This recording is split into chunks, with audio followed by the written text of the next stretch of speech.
Kabaka wa Buganda yasiimye n'aloopa gavumenti ya President Museveni mu kooti.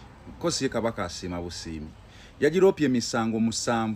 Of course emisango gino gyonna gyekuusa ku bintu bya ttaka. Guno si gwe mulundi kabaka gwasoose okugulana ne gavumenti ya President Museveni ku nsonga z'ebyettaka. Nja kukola video ngamba buli emirundi gye bazze bagugulana ku ttaka ly'e Mutungo, Busaabala, Kigonawa. Wabula ku guno mulundi kabaka yakutte emisango 7 n'agitwala mu kooti ng'aloopa gavumenti ya President Museveni ku nsonga ezikwatagana ku ttaka. Now kabaka yaloopye ebitebe bya district n'ebyamagombolola n'alooperako ne Attorney General. Attorney General obeera oloopa gavumenti nga obeera oyagala okuloopa gavumenti y'eggwanga tosagamba nti ndoope gavumenti oba Museveni. Oloopa Ssaabawolereza gwe bayita Attorney General kuno n'agattako specifically n'abo abantu bayagala okuloopa n'ateekako n'ebyo ebifo ettaka lye baatwala ebintu ebiriko eby'omuzinzi ebimu ku byo nga ku districts 12 ezimu ku ze yaloopye kuliko Buyikwe, Kalangala, Kayunga, Kiboga, Kyotera, Luweero, Masaka, Mubende, Mukono, Nakasongola, Rakai ne Ssembabule. Kugatta ne ofisi ya Ssaabawolereza wa gavumenti Attorney General gwe naggambye. Nga kabaka agamba nti bano baatwala ettaka lye tebaligula, tebalipangisa, tebalivaako, kyokka tebalifunako liizi. Naye ng'ebbanga lyonna okuva 66 Obote we yagirawo obwakabaka balikozesa naye nga talifunamu. Kati ebimu ku by'omuzinzi biri ku ttaka lino kabaka agamba nti kuliko ebitebe by'amagombola ne district ziri 12 z'enkulaze, kuliko amakomera ag'enjawulo, kuliko eddwaliro ly'amagye Bombo, kuliko ennyumba omusula abakozi b'eddwaliro ly'e Bombo, kuliko enkambi y'amagye g'omu bbanga Entebbe aga Uganda People's Defence Air Forces UPDF. Nano nali njigenzeko n'enjiraba eri ku square miles zotamanyi muwendo kubanga batrainingira babosizaawo ennyonyi bakola ki then ennyonyi wali eri Entebbe. Kuliko Somalia Secondary bayita Air Force Secondary School nayo liri Entebbe. Kuliko enkambi ya UPDF ekitala still mu Entebbe. Kuliko ne National Military Radar Center n'ebirala bingi nnyo. Radar Center kuno ye center we balabira ennyonyi we batrackingira ennyonyi oba obwengula bw'eggwanga. Kati abajasa ba military kuliko Military Radar Center nayo eri Entebbe awo. Kakati kabaka agamba nti abantu bano b'okyupayinga ettaka lye nga we nagambye tebaligula, tebalifuna liizi, tebaliva kati tebalipangisa. Kati kankuwe insight kino kijja kityo okubeera bwe kiti. Kankukubiremukko katono mu history. Mu 1966 Obote ng'alumba obwakabaka eyali president ebiseera byate nga kabaka wa Buganda Ssekabaka Edward Muteesa Luwangula owookubiri yalumba olubiri n'alukuba era n'amuwaŋŋangusa. Mu 67 nga amaze okuwaŋŋanguka Obote n'ajjawo obwakabaka bwonna obufuzi obw'ensikirano bwonna mu Uganda. Kuno kwaliko obwakabaka bwa Buganda obwa Tooro, obukama bwa Tooro, kwaliko obwa Bunyoro, kwaliko obwa Busoga n'obwankole. Zaali 5. Kyokka ate mu kubuzzaawo obwankole bwo tebwabuzaawo. Nja kukolera video nkugambe lwaki bwo tebwaddawo. Kakati Obote ng'amaze okutwala ebintu bino Museveni ajja awamba mu 86. Mu kuwamba afuna ekirowoozo ekikomyawo obwakabaka buno bwonna busitowalinge buddewo. Kakati olw'okuba nti bwali bwamuyambako ne mu lutalo obwakabaka bwa Buganda n'obwakabakazi obulala bwonna naye ng'okusingira ddala obwakabaka bwa Buganda yasalawo abukomyewo. Era mu 1993 bwe yabuzzaawo bakola ne constitution bateekamu kye tuyita Traditional Rulers Restitution of Assets and Properties Act mu 1993 nga lino lyagendereramu okubuzzaawo saako n'okubuddiza ebyabwo byonna bye baali baatwala. Jjukira n'olubiri lw'Emmengo Obote yali yabuteekamu bajaasi be. Nfuna bulungi nnyo.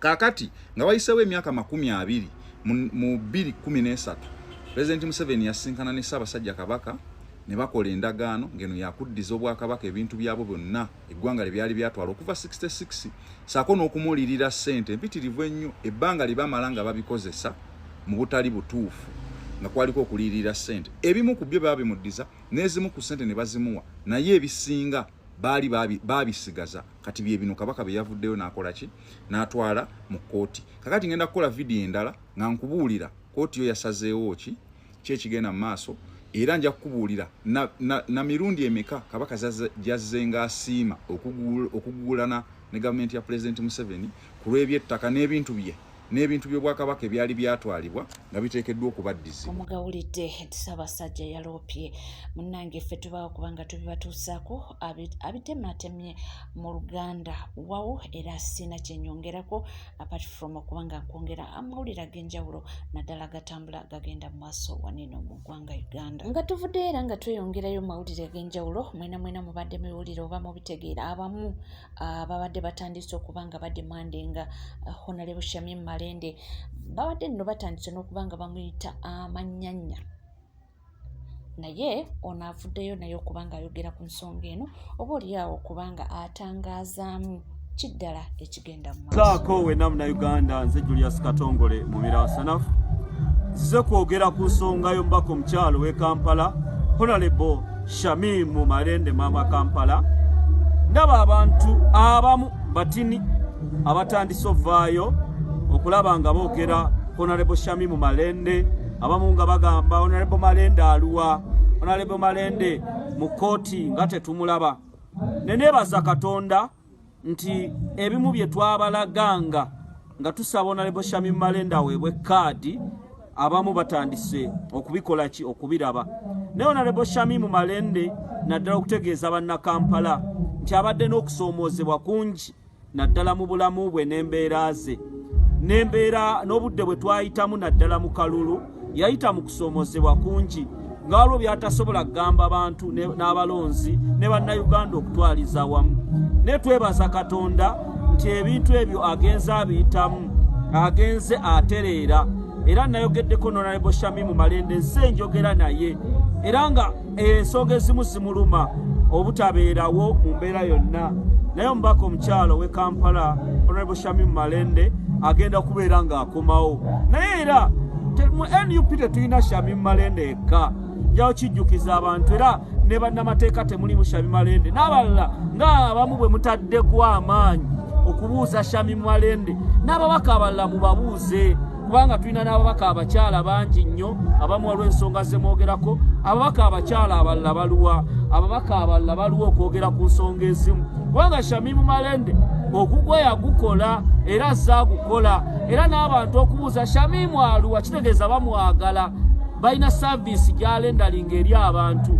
Naye n'okumubuuzaako abamu tukibuuze si mu mutima guli, abamu mubuuza mu mutima gumunafuya, abamu muleetamu embeera etali nnungi. Naye ng'omubaka omukyala waali Honorable Shamim Malende agenda kubeera ng'aweereza bannakampala. Nga tuvuddewo munnange ono yatugambye nti ekisanja kino kye tugendamu tekiibe kyangu era ono atugambye munnange nti ate ebigenda mu maaso ku myalo ate byo amateeka mbu malalamu era gaagano nga bw'alambika.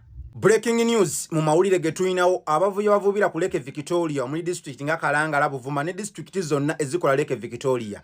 Gano ge mateeka amapya agazze aga 2026 gawulirize oshiyalingerako muno video eno. Bw'obona ogasobola osigale ng'okola oba togasobole osenke ng'obudde bukyali oviire ennyanja kubanga ekijja si muntu ogenda kakasa. Kale erisooka baagala buli lyata eriri ku Lake Victoria nga lirina number plate. Nga lirina number plate. 2. Baagala buli lyata eriri ku nnyanja nga lisasudde license ntegeeza omusolo ogulikkiriza okuvuba. Kakati ate ekyo tekikanga. Ekijja si muntu. Kati baagala buli mwalo. Ekyokusatu baagala buli mwalo nga guli mu mateeka si bya kugulawo omwalo guno na guli mulimu abantu 5 simanyi 10 mwalo baagala guli mu mateeka. Kakati ate kisinga okukanga kye kino nti ogwo omwalo bagwagalamu abavubi 2 obutasukka 2. Bino bibadde ku mwalo nga mulimu abavubi simanyi 10 simanyi 12 13. Baagalamu ku mwalo gumu bagogalako obutasukka abavubi 2. Kakati ate kisinga okukanga kye kino buli muntu bakwagalako obutasukka amaato 66. Bino bibadde nga oli ku mwalo gumu mugago ina amaato simanyi mmeke 10 z'amaato bakwagalako omwalo gumu obutasukka amaato 66. Ataga amaato 66 buli lyato nga lirimu abavubi 2 nga ate bawandiisibwa. Kakati bino abavubi bade bazunga n'okolerako kono n'okolerako kono bakwagala ngo wasayiningibwa mu lyato eryo lyokolera musibya kola muno leero enkya n'okolera mu lyoli bannange ekijja si muntu. Kakati bagambye tebaagala mataala kiro ku nnyanja abamukene mwekaabireko kati mwe baleka babagobye Luganda deni tebaagala muntu kuvuba mu byondo ebyennyanja we bizaalira ate mu byondo mwe basinga okubeera ebyennyanja kubanze nali muvubi tebaagala kuvubira mu byondo ebyennyanja we bizaalira bannange ekijja si muntu amateeka makambwe kati bwe tuddayo kuleka ekyoga ne Lake Albert mwate ebyammwe biralamu bagambye mwabali kuleka ekyoga Lake Albert muyina okuba n'omwalo nga guli mu mateeka deni mmwe temusukka bavubi 100 ku mwalo ogumu ate ogwo omwalo gulina okubeerako amaato 33 bannange ekiri atabaala n'asigadde waka kimunaayiza oba walonda oba tewalonda lufaya fena kitukutti amateeka mangi gajja era ngenda gabaleetera agakwata ku nnyanja 226 abavubi bagambye baagalako omuwendo gw'abantu mutono nnyo ku nnyanja tebagala mujjuzo ku nnyanja gw'abavubi anyway ebyongo bitadde ku bbali mu abasiba akapapula ono gayi bamuyita Mr. Daily Power nga bulijjo agaba empira egikuba munda buli lunaku so gwekera nga bugezi kwa akaunti ye akuwa empira egy'oweera egikuba munda kola bwoti kona mwine erinnya lyotwala ku akaunti yeyo ogende ku video gyasembye okupostinga ojja emipira egy'obuweera egikuba munda then n'oluvannyuma gwayagaliza VIP genda ku bayo ogenda kusanko link ya WhatsApp channel ogenda joininge tandika ku empira egy'okuba munda buli lunaku n'akatambula akolwokutaano akabeera akasava nga byonna bigenda mu maaso nze nkugambye nti wendi okuba nga nkutuusaako buli kimu nga wekitambula mpolampola ensonga ya Martin Netina omwami avuddeyo nga mukambwe n'agamba nti watunuulira abakyala abali ku mutimbagano guno nga basalira maama Martin omusango ng'omukyala yafiirwa omwana we gamba batunuulira n'abanga yeebuuza ebibuuzo bingi oba mu bakyala ddala nga ya Martin nakkiriza nammwe abakazi kale byandibadde ebisajja ebimu ebizezengere kuba mu Uganda ebizezengere bingi naye naawe omukazi yagendako muleeba olaba omukazi yagenda muleeba ne bakwata n'omwana we ne bamusiba ettooke mu bulago era osigala ogamba omwana wange teyabbye omuzadde ne bw'osanga nga bakuba omwana we emiggo ng'abadde mu bbi era owulire ebisanga bikuluma naye gw'otandika otya okugamba maama Martin n'omusalira omusango bakazi mmwe abali mu nsonga yosalira omukazi oyo omusango abakulembeddwa sayimu mufe nga muwunya ebigere mufiire ebbali w'ekkuba enzige zibajjemu amaaso kati sayimu omwamu naye bannange gwe sayimu n'obanga oyo omwana ne gwe sayimu olumu nojja mb'onzijjako yinta njakukuba eŋŋumi mu kiwalaata ekyo bayituba nga muli babi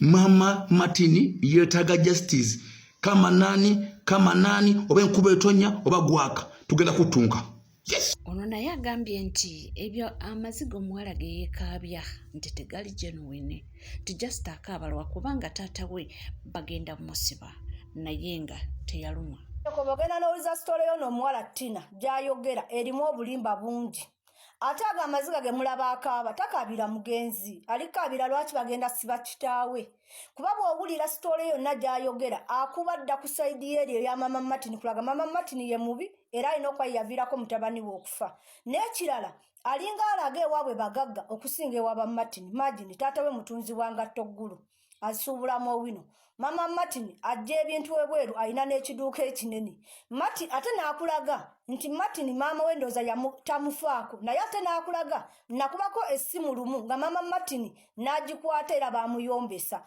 ne balaga nti Martin abaddenga bize omuyaaye atuula mu ssente n'akola kati bw'owuza sitolo olaba nga tegatta ate n'ekirala taata wamuwa $2.5 buli kanaku nga kwekuumisaako bwekuumisa emmere aba yagigula dda taata omutunzi w'engatto buli kimu akakiba mu bungi naye bamuwa $2.5 yenkanankana ne kadama ssente zafuna za bwereere ekyo tukiveeko sitole bw'ogenda owulira mulimu Kayongo mulimu defense sima mulimu director sima mulimu ani bacheyamani sitole tegatta ate ye yali alaba TV mu ddiiro kati ate n'akyusa ate nali mu kisenge ne gundi n'omuvubuka ate omuvubuka talinnyangako waffe ab'okutya bagamba ate gy'abadde asula kati tebigatta omanyi obutagattirako ddala kyendabye awolereza kitaawe ali ku saidi ya kitaawe naga amaziga gakata kabaga Martin akabaga balina siba kitaawe kuba abadda naye bannayolemwa ate Martin tebamutta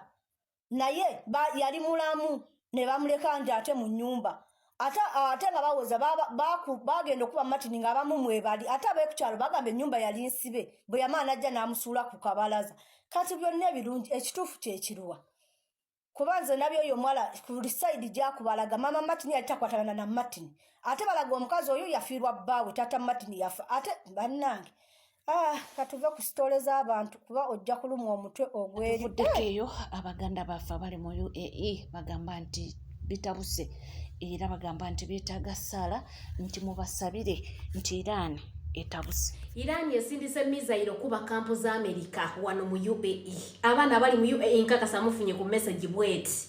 Government yasindikidde buli muntu message ngemugamba be aware. Waliwo mizaire ziri mu kuzunga naye mwe Iran bali gumite. Ate kyenda bye bannango obuyambi twabusaba abantu abakyama. Singa abaana b'enkyukakyuka obuyambi twabusaba Iran terwawo kusindika mizairo. Mulaba Trump abadde yeeyogeza embu yegase ne Syria okuba Iran etandikidde ku kampu za Amerika zennyini esawe no wenjogerera ebikompola biri wano bituyita ku mutwe wezuwe Iran bali gumite na postinze da video ku mawulire ga Iran ne Amerika gwatana gira bakirikana mukafananyi tango gye wano girabe mwana gwe esawe eno abana bali mu UAE musobola okunjulira nti kati ebikompola biri mutuyita ku mutwe Iran eri gumite ebyo muwozambu America super power bagambye nti munnange musabire nnyo Uganda nti nga munammwe mwesabira nti naye abali e Uganda musabire nnyo Uganda abali mu UAE bannaye mutusabireko bannaye eggwanga lya Iran litumalawo essaawa zineno mutusabireko eggwanga lya Iran likubye ensi 4 mu lunaku lumu mu ssaawa zezimu eggwanga lya Iran likubye Abu Dhabi besi ya Amerika eggwanga lya Iran likubye Israeli mu Tel Aviv ekibuga ekikulu ekya Israeli eggwanga lya Iran likubye eggwanga lya Bahrain besi ya Amerika eri mu Bahrain eggwanga lya Iran ligikubye eggwanga lya Iran terikomyawo likubye besi ya Amerika mu ggwanga lya Qatar emizinga giri mu bwesooza bannaye mutusabireko Iran efuuse Iran mutusabireko ebintu bitabuse no sound ziri mu kukaaba saawa yonna defense system ziri mu kutuweereza alarm bannaye ebintu bitabuse Iran efuuse Iran ate nga badde bali mu nteeseganya wakati w'ensi zineno obutateekawo lutalo naye mbu Iran yeegamba mbu America yagiyise emabega baagala kugiyita mabega kugiryamu lukwe kati bo balispondize nga bukyali naye bakubye ensi 4 mu ddakiika budakiika ensi 4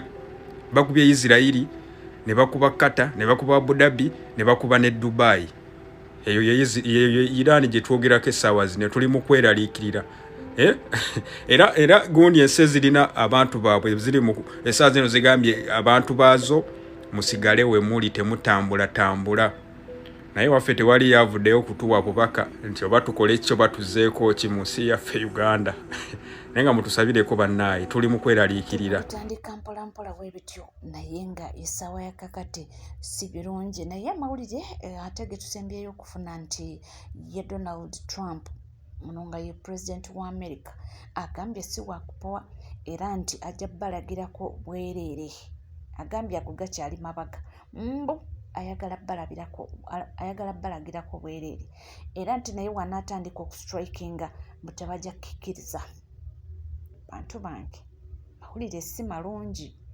mawulire si malungi entalo teri azeetaaga tezibaamu kalungi yadde n'akamu tebiba birungi naye nga essaawa ya kakati byebyo ebitambula era abaana baffe abali saidi zeeyo bannange mubasabire abali ekata mubasabire naye nga birungi si birungi oli ku NCK TV tuweerabira kubanga osubscribinga ringinga that notification bell sharinga likinga ebisigadde mpolampola mawulire nja kubanga ngakuweera nja kubanga ngakutuusa kuwona wooli wona woosinzidde tuula butuuzi kalira nywera buli kyetaaga okubanga omanya kyonna ojja kubanga okifuna era nja kubanga nkikutuusaako mu bujjuvu bwakyo. Weebale kuba naffe, weebale kutambula naffe, tusimanyira tusimira ddala, sigala naffe tovaawo.